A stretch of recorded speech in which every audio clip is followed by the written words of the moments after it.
Ladies and gentlemen, welcome in, welcome on, welcome to another episode of the Direct Podcast. Everything you need to know about the universes you love. I'm your host, Matt Roembke, and I'm joined as always by my friend, co-host, box office correspondent, senior editor at thedirect.com, Mr. David Thompson. David, today we are breaking down the Fantastic Four First Steps teaser trailer. It is finally here. 4 years later, we are here in the Fantastic Four era. Oh my gosh, I'm so happy to be here. I am living. This feels like, and I hate to be hyperbolic right off the bat, it feels like a new day, a new age of the MCU, and I'm just happy to be here. Yeah, it's an exciting time for sure. The trailer dropped this morning after some drama, to say the very least. Oh my Uh, gosh, the, what a tease. the launch coverage, before we dive into the trailer, we got to talk about the launch coverage. They said yesterday, 7 a.m. launch coverage begins. Yeah. And we get on there and they have a cycling 90-second video of a rocket ship for an hour. 1 hour. Just like a rocket launch. What were your thoughts on the drama, the pageantry, people being pissed off, the whole thing? I mean, looking back, it'll make it a little bit more memorable, honestly, than Yeah. if it just dropped at 7 a.m. I was like half asleep, or I was actually pretty awake by 7. I was pretty fired up at that time. But it gave me more time to kind of wake up more, kind of get things organized. Like, I like made sure in that hour, I'm like, all right, I'm not sitting here like an obsessed like teenager and looking for an hour. I'm gonna go like, because if I was 16, that's what I would have done. I would have sat there, I would have watched the whole thing, I would have like gone on my phone. I'm like, no, you're an adult now, David. 26. I'm an adult. I'm gonna go like be productive for the hour, or at least like the 45 minutes, leading up to it. And yeah, like it was a fun time. It was a fun time on Twitter. I love when we can have these like Twitter moments where it's like everyone at the same time is like, wait, what? No. And then We're like all waiting. not only at 8 does it not play, then we get this whole other thing, and like they're in Alabama at the space station, not space station. I don't even know what it's called. Um, it's not NASA where I'm from, in Cape Canaveral, but anyway, getting the whole cast out, dope. I'm like, this is Yeah. really cool. Them hitting the button, dope. But I kind of just wanted the trailer at that point. Like I was growing impatient. I wanted to see it. I wouldn't have minded listening to them talk after the trailer personally. That would have been kind of cool, right? Like maybe if I was like a producer on the show, like, hey, show the trailer, then maybe ask them a couple things about the trailer. Like don't ask Pedro Pascal what he wants fans to think about the trailer. And he's just like, I hope they love it. Yeah, no shit. Like what else is he supposed to say? But I love seeing Pedro. I'm just such a big Pedro fan. His outfit, I loved it. Such a king. He's great. So I love Pedro too. And I'm not trying to disparage anybody who has a hosting or MC job, but it was a clunky interview to say the very least, right? I think we need to learn very early as press, anybody who's going to interview this cast in any capacity, maybe we don't let Pedro be the tip of the spear on all Talk this to because Vanessa, man. he's our little anxiety boy and we love him and what he's done for the community of people with anxiety and how to especially public anxiety like he has and things like that is awesome, but he's just gonna get up there and giggle. That's all he's gonna do every single time. So during group interviews, let's maybe go to Vanessa first, right? And it looks like maybe Joseph Quinn second. The other two, I just don't think they want to talk about this movie very much, which They is very don't. funny because Yeah. they're both such charismatic actors. But man, it didn't it feel like they were doing the interview. The plan was to go for much longer, and then it was like, okay, this isn't going very well. Let's just show the trailer. Didn't it kind of feel like that with the button and Totally. everything? Well, because everyone online, everyone in that room is just waiting, Yeah. Like I think even because I even remember at Comic-Con when the cast came out there and they hadn't even filmed the movie yet, right? So that was kind of cool. Like now they had filmed the movie and Joseph Quinn was like, I almost don't even know what to say, like, because I haven't even filmed this Hmm. movie yet, Like I don't even really have anything to say. And even at this point, it was like, I don't have much to say because you guys haven't seen it yet. You guys Like, haven't seen anything. you guys, Yeah. you guys don't even know what it is yet. So genuinely, I think the quick fix would have been like 8 a.m. launch trailer. And then after the trailer, keep that live stream going and then bring them out. I think that would have been really cool. And then we get to like maybe hear some more specifics, could have gotten some actual quotes, not just, I hope they love it. I think it would have been. if I, obviously revisionist history, armchair quarterback, whatever. If they wanted a little something before, like between the countdown and the trailer drop, maybe a little vignette, like, just like an interview style, talking to the cast about the Fantastic Four and like, being able to produce some more hype style questions, Yeah. trailer, and then an interview afterwards. Like you said, I think that would have been the move. And But I hey, regardless, the countdown was fun. The interview was interesting. We're never going to forget it, right? yeah. And then the trailer dropped. And ladies and gentlemen, here it is, our breakdown of the Fantastic Four First Steps trailer. David Thompson, we got footage. 90 seconds of marvelous, fantastic footage. What was your biggest takeaway after the Fantastic Four teaser trailer? My biggest takeaway was the action, actually, and seeing our heroes' abilities for the first time. Now, we didn't see Reed Richards, Mr. Fantastic, no stretching at all. We did see him using Mm-mm. his brain. We saw him on the chalkboard drawing out some kind of, equations and stuff. Maybe it's the multiverse. Maybe he's figuring that out. Who knows? Far reach there. I love seeing the thing, not only the CGI part, which we'll talk about more, but the thing running in the street, I thought was really cool. The moment of Human Torch taking off the balcony and flaming on and going through New York City, I thought looked awesome. And then my biggest takeaway, my favorite part of the trailer was seeing Invisible Woman's abilities, was Mm. seeing Sue Storm. Not only the invisibility that moment that happened, that was really great, but also using the force fields, using her powers. I thought it just looked so cool. Like there's some CGI conversations happening online right now for obvious reasons. The CGI of her invisibility, her powers, and her using it like this in the street, I thought looked dope. So, yeah, I think the biggest takeaway for me was actually seeing their powers, this new Marvel's first family in the MCU, especially this far away from launch. I thought looked awesome. What was your biggest takeaway? My biggest takeaway, without a doubt, is just the aesthetic of this movie. And that goes from everything in the trailer, obviously the 60s vibes, the retro tech, and the suits are very old school comics, all that stuff, right? But also beyond that into the branding.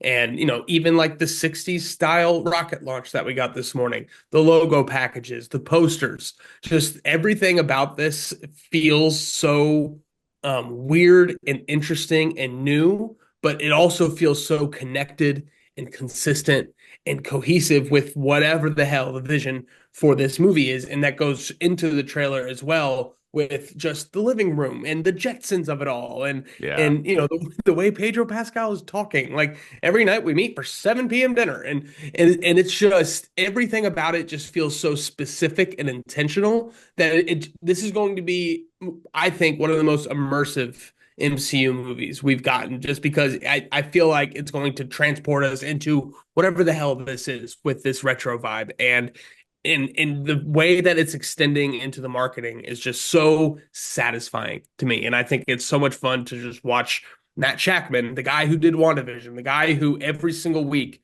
had a new look, a new vibe, a new decade to tackle and crushed every single one of them. I love seeing him get this big of a project. And honestly, nail the WandaVision vibe. I think we all agreed he nailed the most with the black and white. Like that was so what a risk. Like what a big swing that was. And seeing him get a full movie with that is just so cool. Matt Shackman, such a great vibes guy. You know what I mean? All-time vibes guy, Matt Shackman. And very exciting stuff. I cannot wait for the aesthetic of this movie. I do want to talk about your point real quick about Invisible Woman. Yeah. The powers, kind of that unicorn rainbow glow that they have to it. I don't know what to Hmm. call that kind of like late 2000s pearl effect, like it when you see it kind of thing, right? Yeah. The bubble of it all. You Yeah, like had it's to like this like visualize invisibility. reverberating rainbow kind of. I don't know. Yes. Yeah, and unicorn is the only word I can come up with, but there's a better word for it. And as a graphic artist, I should probably know it. But um you had to visualize invisibility somehow, right? And like her appearing and disappearing, sure, like that's a little easier to do. But if you're gonna do the shields, you have to visualize it somehow. And picking that is just such a cool way to do it. And then you go to Johnny and he has a very specific, almost like solar flare look to him, but it's Yeah. not raging fire like we saw with Michael B or Chris Evans. And it's all very comic booky, but also very just great on screen. So I also love just the visualization of all their powers. I thought it was very well done. Yeah, and it's interesting you said brought up Matt Shackman. I thought he was like a huge winner of this trailer, like Absolutely. all-time vibes guy. And it's totally interesting just talking about this movie for a second. This is the MCU introducing the Fantastic Four, yet it's not in the MCU. And that's kind of like one of the best parts of the trailer is like we're getting a new world, and it feels new and fresh and interesting, right? Like you watch a Captain America 4 trailer, you watch a Thunderbolts trailer. That feels so familiar, right? That feels Mhm. so MCU. Like we know these characters, we know where they are, the timeline, the 616 of it all. This feels so different. And it's kind of ironic because this is the first time now Disney's been able to use the rights to the Fantastic Four, and they're still seemingly in a different universe.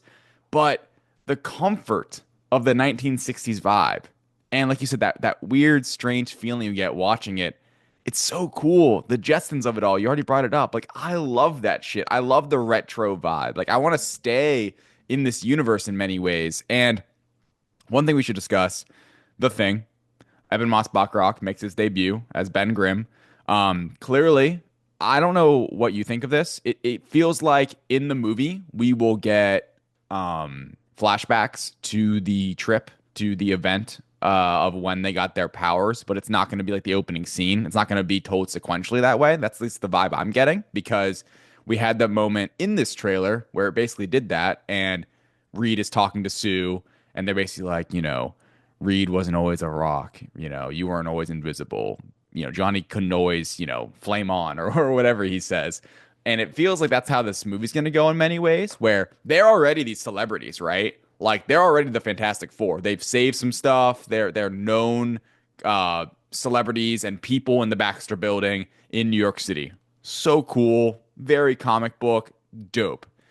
But I like how it really feels like Evan Moss Bachrach's not going to be his human form really much at all in this movie, right? Like they had this really cool trick they did in the trailer, which I think is going to be prevalent in the movie too, where you cut from the aspect ratio of like a square to Mhm. widescreen, and the square is almost like the in-universe like documentary or news cycle. Like the trailer opens with them talking to seemingly a journalist being, you Mhm. mentioned it, we have family dinner, every Sunday night, 7 on the dot, all this stuff. Sharp at seven. We're always here. Yeah. Oh, Back to hey, you. welcome to the Baxter Building. And Bing. it feels like that's all we're gonna get is like the flashbacks of Ben Grimm as just the astronaut, right? Just of his human form. But most of it will be him as the Thing. And we got the Thing CGI. I sent out a tweet this morning, like asking people what they thought. A lot of like great reactions and responses there. I personally think it looked really good. I was with you though from what you replied where when he first popped up, it was a little weird. I'm like, "Whoa, that is so I love how they're making it very comic book accurate. Like it looks just like So ripped out comic of a comic accurate. book." But the eyebrow thing is definitely prominent, you know. And I'm like, maybe they could dial that a little down, but I'm getting nitpicky because once they started talking and moving, and especially like I mentioned earlier, when he was running in the street, I'm like, hell yeah, that is the Mhm. thing. This is gonna be awesome.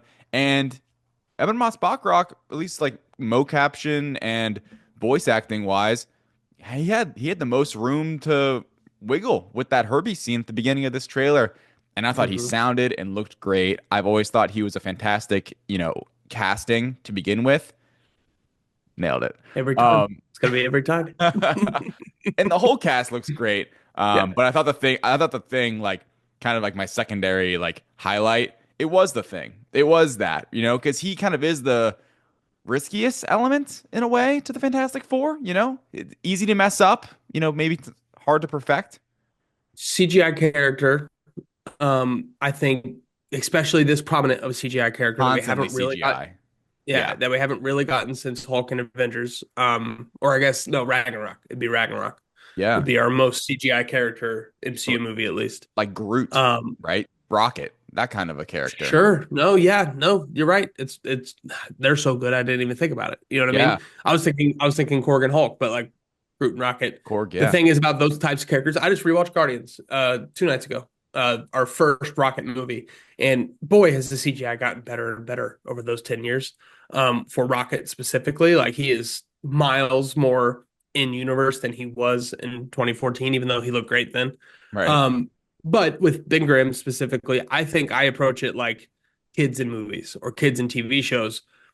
They they're not like if it's a little jarring having the thing there, I don't think it can break the movie, but if it's jarring enough, it will be like the only thing we talk about. You know what I mean? It's risky in the sense that if it goes wrong, it could distract from the rest of the movie. Not that it's going to make the movie worse, but it's going to be distracting, right? But from what we saw, I agree that he like the look, the presentation, wide view. It looked awesome. Like just like that's the thing. Like that's the guy in the comics. Like that's exactly what he looks like.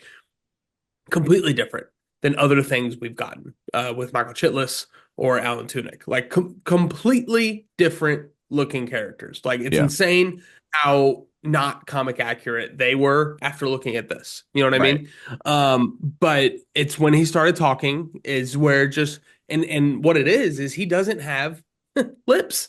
You know what I mean? Like they gave him the shape as much as they could, but when he talked, like there, it just looked jarring just because he's literally a rock talking.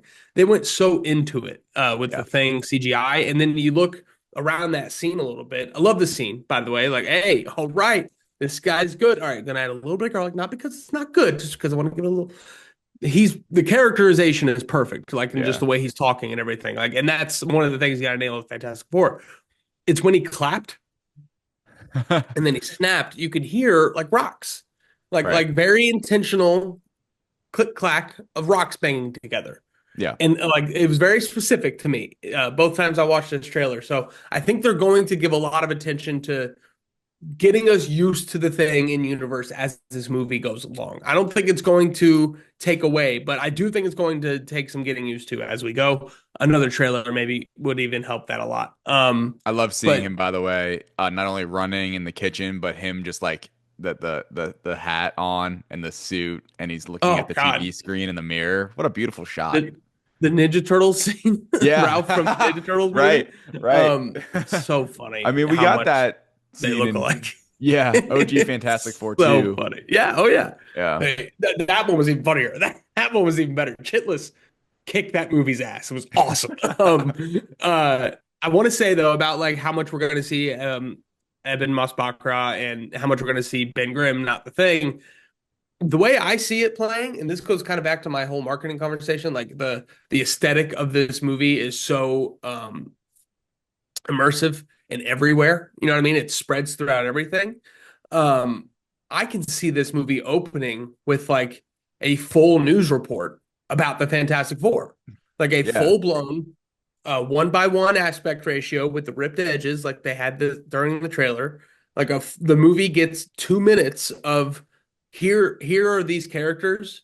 Here's what they've done. Here's the celebrity astronauts that turned into celebrity superheroes and giving us all that backstory. But in we've seen movies do that before. Black Panther does it. Black Panther has a 2 minute, hey, here's what's going on in Wakanda thing. And Yeah. all these different movies do it. But they have this unique tool of, oh, let's give them a 60s style newsreel. And that can just be a part of the immersion. It's going to get us all wrapped in right away. And I definitely see that going down. I think that's how the movie opens. I think the cold open will be a 60s style newsreel of here's the Fantastic Four. And ladies and gentlemen, your Fantastic Four. Four astronauts that took off into space and came back with unusual powers. And they are truly fantastic. And back to you. And then it cuts to Pedro Pascal being a celebrity scientist. And that's going to be the Reed Richards of it all. After watching that interview today, he's so perfect for it, because he's already neurotic and weird, and he's going to be so perfect for that. So I think that would be a great way to do it. It's cheap, sure, to like just have a 2 minute, hey, here's everything you need to know. But when it's part of the immersion tool, I think it could work really well.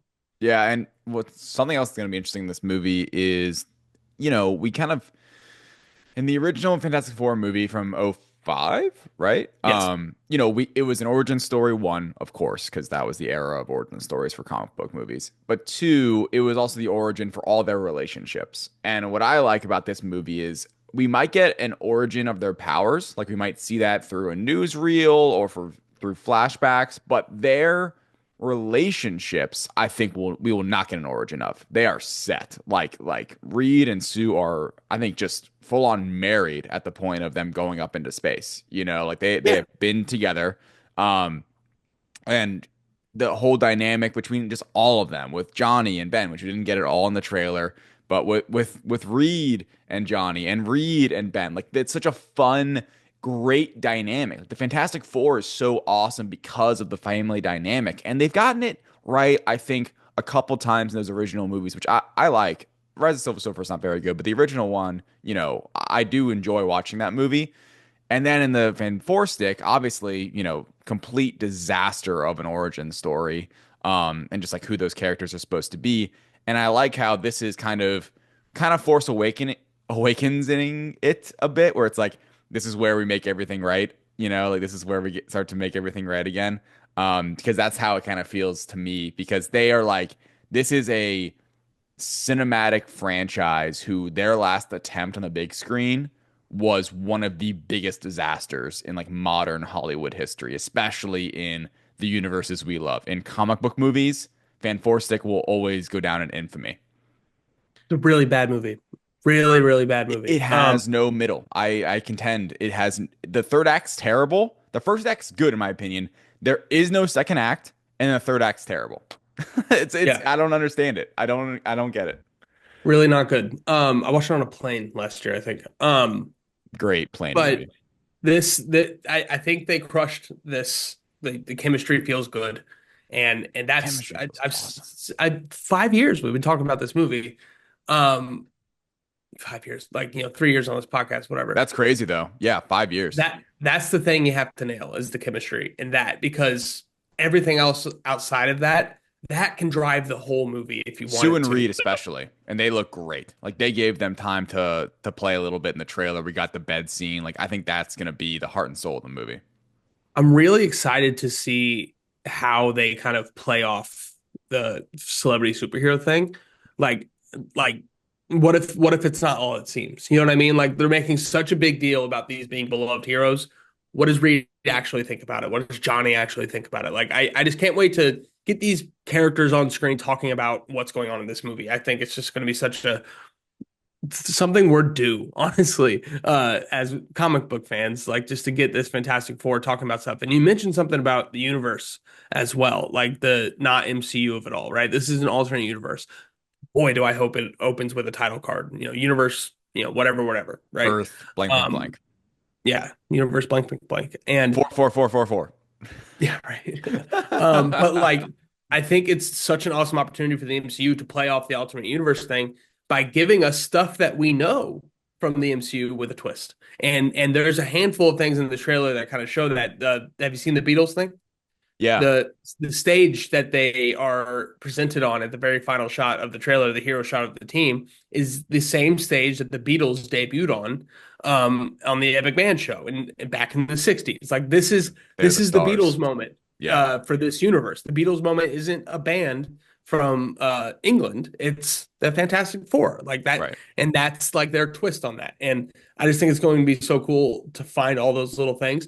And you mentioned him, he's writing on the chalkboard, showing off his brain, right? There's a straight up multiverse tunnel thing on that whiteboard. Two holes with a multiverse thing. I don't know what movie it is, but like you put a dot on two ends of a piece of paper, you fold it, and then punch a pencil right through it. That's in a movie. I just don't know what it Oh is. my gosh, I But just recently watched that. Yeah, I'll figure it out. is it Interstellar? Am I Is it crazy? Interstellar? I don't. You punch Oh, it something is. right It through is. it. It is Interstellar. Yeah, Yeah. it's That's how Interstellar. they're explaining everything, right? So like they have that. The trick is, and this is, what Marvel Studios needs to be getting right. The whole movie cannot be about the multiverse. The multiverse needs to be a part of the movie. Mhm. And if they could play that right and lead that in the right direction for the end of this movie, like a good post credit scene or whatever, I think that's going to be the win. But I personally, first and foremost, I just want to see the team in this movie handle whatever they have in front of them, John Malkovich, whatever it is, well, and then have the Mm. multiverse be in the background, collecting throughout the movie, and then give us one big thing. WandaVision was so good every episode of giving us one big thing that's going to bring us to the next episode, or one big MCU name drop that's going to like, oh my gosh, what else is happening? And I'm so excited to see how Matt Shackman plays with the balance of MCU, alternate universe, multiverse, whatever, whatever story is actually happening, Galactus. Like Galactus, I'm yeah. excited to see how Matt Shackman juggles the balls in the air to get something good because he was so good at it with WandaVision. Yeah, I mean, it's going to be interesting. Obviously, I think the ending of this movie is going to be something that fans are going to be speculating about, obviously, until release. And it's going to be one of the most highly anticipated endings to an MCU movie in recent history, right? Where, like, I think we're all kind of expecting, like, a one more thing kind of a moment, like, all time post credit scene potential. And, like, we're getting way ahead of ourselves. But, like, that's, I think, just as fans, we'll have seen Brave New World. We'll have seen Thunderbolts. We're going to be one movie away until Avengers 5. And like, this is going to be it. Look, man, bottom line, Galactus also looks great. That shot of him next to the Statue of Liberty, I think is like so many just Shackman, dude, killing it. So many just great Crushes it. shots. Great, just some like epic shots in this movie or this I was gonna trailer. ask. I was gonna ask, what's your favorite shot of the trailer? I have I mine if you need time. really, I'm gonna name maybe two and then get to my actual number one. That's fine. I just mentioned it. Galactus looking at the Statue of Liberty, I think is iconic. Great Looks great. perspective shot. Very comic book with Yeah. the over the shoulder Galactus shot. I mentioned when Johnny shoots off the balcony, that is like a really cool flame on moment. I think the fire looks really great. And it'll only It's a look good better homage. probably until we get to the actual movie. My number one is actually at the very beginning when we look up and we see the four in the Baxter building. I think that looks Yeah. amazing. It's like Marvel Studios and then it pans up and it's just like this like 60s kind of shake to it and it just you just see four and backs and you just like we're in the Baxter building and like to me that's such great like universe setting, world building, Mhm. right? Where it's like, oh, Yeah. this is amazing. Very fun. Very fun stuff. My favorite shot is Johnny Storm flying up into the atmosphere. And, obviously we just got Superman. So like we got that shot. And like the looking at the world shot is done in comic book movies so often. Iron Man's done it, Superman's done it. How many different characters have done that shot? To get the top down view with Johnny falling back, Yeah. like I think that is such a sick twist on that iconic shot that, anybody who flies has potential to have that kind of hero shot above the Earth's crust there. But like to have Johnny kind of float and then come down, and the music's gonna just slow down and just stop for a second, and then he's gonna come down and then flame on, and it's It's like it just gonna boom. extinguishes too. Yeah, it's like he gets Yeah, in, he can't it's he can't keep it on going into space.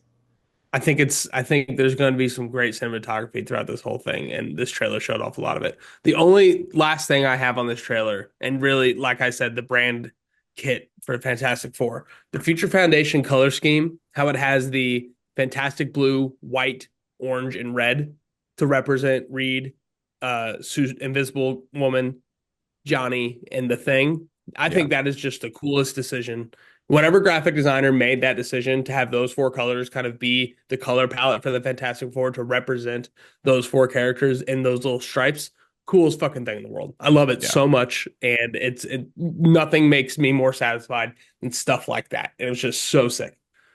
God, this is so cool. By the way, there's one other shot. I meant to mention earlier when we were talking about the thing. It's very brief, like in the middle of the trailer. It's him and it's Ben and Sue talking, and it's like very darkly lit. And he just like looks over Hmm. to his right, and that's the best the CGI looks. It looks like On the really couch. great there. Yeah. Like he doesn't talk or anything. They're Yeah. just like looking at each other. It's like a really like beautiful looking shot. Like I don't know how they do that. It's unbelievable to me. Um, but yeah. Anyway, I think one thing, and we can wrap up here. I was thinking about watching the trailer the first time. It seems like there's going to be some really interesting, um, just like how the team works, where it kind of feels like, Johnny's shooting off and the other three staying behind. It's like, oh, he's like kind of like the surveillance, right? Like he's going Yeah, to go, he's the scout, he's going to check it out. And then absolutely. like, obviously, the thing is the muscle, right? And we have Sue kind of using her abilities, using her like, as like defense, and then we'll have, I mean, Mr. Fantastic is the leader, obviously. Quarterback. Yeah, quarterback, leading the crew, being the, calling the shots, and then also being able to get into the mix using his abilities. Yeah, Fight style, I think that's like they seem to capture that really well, and it's really cool. You know what else I love from this trailer though? When a good speech is going to happen in this movie, it's not going to be Reed because it's gonna be he's not Sue. he's not that kind of leader on this team. That's not Yeah. his person. Like it's always so weird. Like those the 2005 movie, the fucking Fan Four stick, and a few comics I've read with Fantastic Four. I always think it's so out of place for Reed to step up and give that big dialogue speech to the team. The same way Peter Quill or Cap does. Yeah. Um, I always think that's so strange, just because that's so not his character. He's thinking too much to have any sort of heartfelt speech. But man, Sue is perfect for it. And like the best Fantastic Four comics have Sue being kind of like the spiritual leader of the team off the field. On the field, obviously, Reed takes more charge just because he's got that super brain thing. But I love that it feels like Sue's going to be the main character of this movie, like in a low key kind of way, right? I feel like that's going to like everything we saw from Reed is through Sue. And I think that's going to be so sick because we got that shot with the Thing and Sue. We got that shot with Johnny and Sue. We got that shot with Reed and Sue. Like she is going to be an integral part of each other character's personal stories, and that's what I think makes Fantastic Four work. Is Sue Storm being the heart of it? Yeah, I agree. I think Vanessa Kirby is going to kill this role. I think she's going to be the leader of the team in many ways because we already got in this trailer where it feels like uh, Pedro slash Reed is like kind of questioning himself. You're always like questioning. He's like, man, we didn't used to be like this. And she's kind of like, Ben was always a rock. Johnny was always Johnny. And I think like that's going to be kind of like that main base heart of the movie. And it's going to be interesting because there's going to be a point in this film where like, maybe Reed's making some kind of like scary, that's the part with Fantastic Four and Reed Richards. Like he makes scary um discoveries Invention. with his Yeah. big brain and inventions, like he like it's kind of like, we've already gotten with Tony Stark in many ways, right? Like his being able to see ahead and look ahead and use his big brain can sometimes lead to anxiety and worry, and I think it's going to be Sue like bringing everyone back down to earth, and obviously trying to save from Galactus. We didn't get Silver Surfer. Going to save on that. It'll be interesting. It'll be interesting, by the way, to see, we'll be back Monday to talk about all the Super Bowl commercials. It'll be interesting to see what they show at the Super Bowl. I imagine just like a 15-30 second cut of this, maybe an extra shot in there. We'll see. But yeah, it's also interesting how they dropped this early. They're dropping Universal's dropping Jurassic World tomorrow. We will not be back for that though. That's fine. But like they're kind of these studios are getting these trailers out of the way ahead of the Super Bowl, and then are going to kind of like re-up it. It seems like during the actual game. Just strange to me. Just strange. But I'm Yeah, I don't excited to know. see more of it. I'm excited to see more of it, ladies and gentlemen. That is the Fantastic Four era has officially begun. We have now started this run for the Fantastic Four 5 years after the announcement that they will be coming to the MCU. Absolutely insane that it took this long, but here we Plotting are. up the cast. Yep, they're real. Yeah, the cast, man. Remember when it was going to be Mila Kunis as the Thing? Um, it's going to be great. I'm very excited. We'll be talking more about this movie for months. And for everything else you need to know about the universes you love, make sure to subscribe to the Direct Podcast anywhere podcasts are found for YouTube clips, not just this podcast, but also interviews from thedirect.com. Make sure to go to the Direct Extras YouTube page and subscribe there. Follow David on Twitter at David Thompson. That's David with two A's. Thompson, and then me at Matt Roembke, Roemb as in boy, Ke. Thank you all for listening. Until then, we'll see you next time.